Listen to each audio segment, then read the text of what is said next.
Let's talk a little bit more about note names on the treble clef. As you can see, I have drawn a treble clef on my staff, and I've put in some note heads. And yes, I know that top line is a little bit different, but it's okay. You can still understand it. I believe in you. So let's remember our mnemonic devices. There's a new fancy word for you if you haven't heard it before, that help us remember what the note names are based on whether they're on lines or spaces. For the treble clef lines, starting from the bottom and going up, you have every, the next line, Georgia, the next line, bulldog, next line, defeats, and the last line, Florida. So those notes on the lines have those letter names. And then the notes that are in the four spaces, remember for treble clef, on the space we spell face. So that note is F, that one's A, that one's C, and that one is E. Now, what do you notice happening right about there?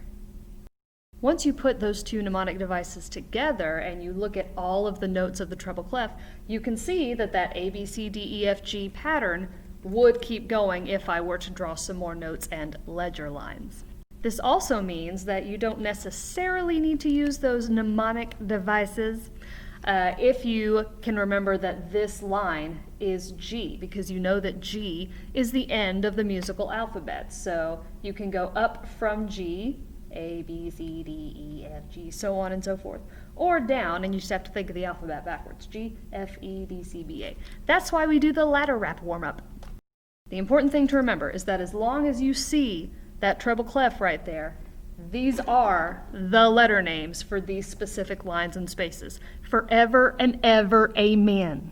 It do not matter if the note isn't all the way filled in, if it's got kind of a hole in the middle of it, or if the note has a stem, or if the note has a stem with a flag, or if the note is connected to a bunch of other notes with flags on them.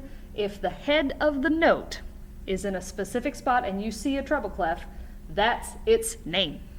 So now I have written a short and probably very weird sounding melody line.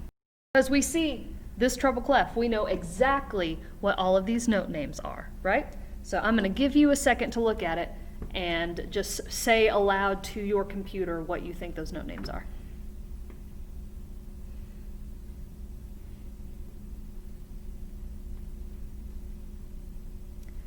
Now, I'm going to label them. Let's see if you were right.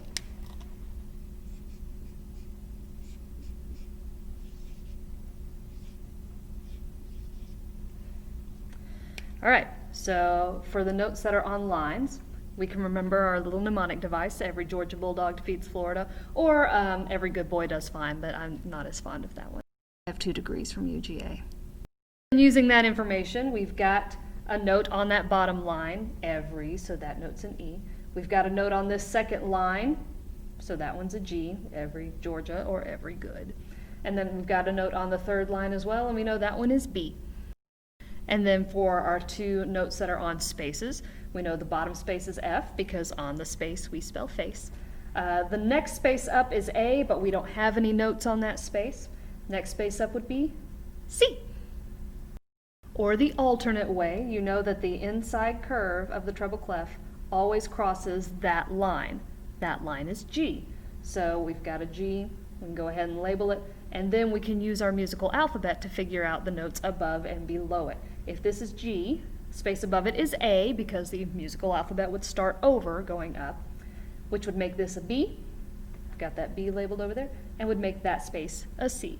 And then going the other direction, you got to think of your alphabet backwards. That's a G. The space below it is F.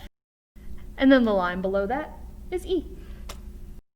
So those are the 2 main ways that you figure out what your note names are for the treble clef. I do not care which one you use, or if you even want to think of another one, as long as it leads you to the same answer.